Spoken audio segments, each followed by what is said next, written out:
আসসালামু আলাইকুম আমার কৃষক ভাইরা, আপনারা কেমন আছেন? একসঙ্গে তিন ফসল কিভাবে করবেন কথাটা লাস্টে বলে দেব। তো তার আগে আপনাদের একটা কথা বলতে চাই। এর আগে আমি বলছিলাম একসঙ্গে তিন ফসল এক জমিতে করা যায়। এই কথা বলার কারণে অনেকেই আমাকে অনেক ধরনের কথা বলছেন, ভাই একসঙ্গে তিন ফসল এক জমিতে কিভাবে করা সম্ভব?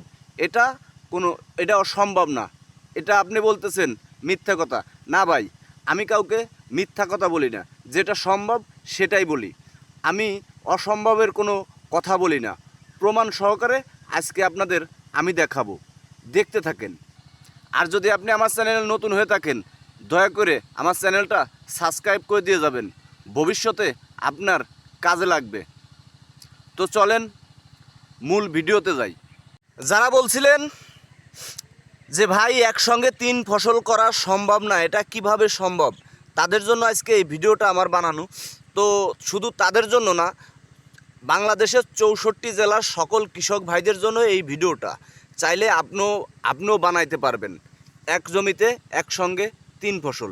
কিভাবে বানাবেন দেখেন। এই দেখেন, তো এই দেখেন একসঙ্গে কিভাবে সম্ভব তিন ফসল, প্রমাণ সহকারে আমি দিচ্ছি, দেখতে থাকেন। এই দেখেন,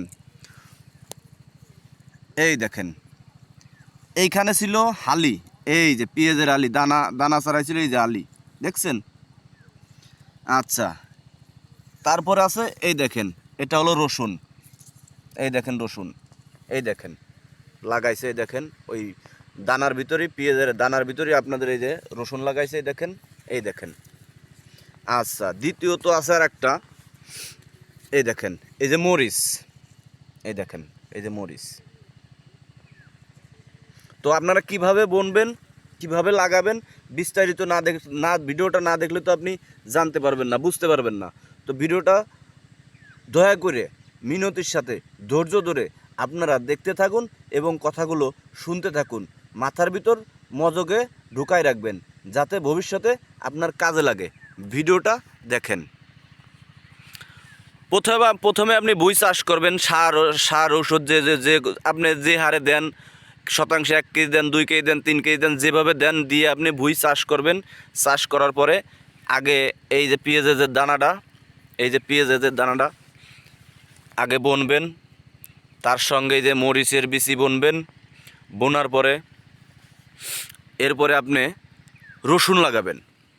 বই আপনার চাষ করে দানা ছাড়াইয়া মরিচের বিচি বুনো দিয়ে আপনি মই দেবেন, মানে ভুই সমান করবেন। কলা গাছ টানেন আর মই দেন, যার ভাষায় যেটা আপনি করবেন।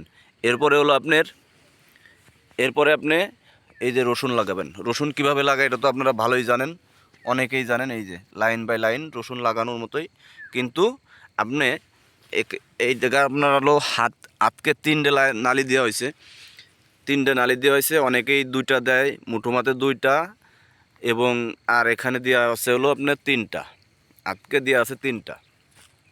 লাগাবেন। লাগানোর পরে এই যে প্লিটেনে লাগাবেন। লাগানোর পরে আপনি সেচ দিয়ে দেবেন, মানে ভুঁইতে পানি দিয়ে দেবেন। ঢালাই দেন কি স্প্রে করেন, যেটা যার সম্ভব করবেন। ব্যাস, আপনার একসঙ্গে 3 ফসল। আপনি আলি উঠিয়ে নিয়ে যাবেন। এই যে আমার ওই যে কৃষক ভাই আসতেছে, ওই যে দেখেন, ওই যে আসতেছে। এই যে আপনি আলি উঠিয়ে নিয়ে গেছে, এই যে 2-1টা আছে, এই যে 2-1টা আছে। আলি নেওয়ার পরে ধরেন আপনার ঘাস পাতা পরিষ্কার করে দিয়ে কোপ দিয়ে নিট দেন, আর কোপ দেন দিয়ে সার ওষুধ দিয়ে সেচ দিয়ে দিলে পরে আপনার এই যে কমপ্লিট। 2-1টা আছে, এই যে রেখে দিয়েছে। এই কৃষকটা আবার একটু স্যাঁচড়া ধরনের, তো এই কৃষকটা আবার একটু স্যাঁচড়া ধরনের, এই 2-1টা আছে, এগুলো রেখে দিয়েছে, মানে গুটি বানাবে। এই দেখেন, এই যে পেঁয়াজও বানাইছে। এই দেখেন কৃষকটা স্যাঁচড়া হইলেও বুদ্ধি আছে। এই দেখেন কত বড় পেঁয়াজ হয়েছে, এই দেখেন। তো পেঁয়াজের বিষয়টা পরে বলবো, পেঁয়াজের বিষয়টা আজকে বলবো না, আর একদিন বলবো। আজকে আপনারা এই রসুনটা দেখেন কত বড় স্যাঁচড়া। সে এই যে 2-1টা আলি আছে, সেটাও রেখে দিয়েছে, গুটি বানায়, ওই যে বড় বড় পেঁয়াজ বানাবে। আর রসুনের চেহারা দেখেন, রসুনের অবস্থাটা করছে কি, এই দেখেন, এই দেখেন। আর আপনার এই কী দেশে রসুনে, কোন সার দেশে, কী ওষুধ দেশে, এই বিস্তারিত বিস্তারিত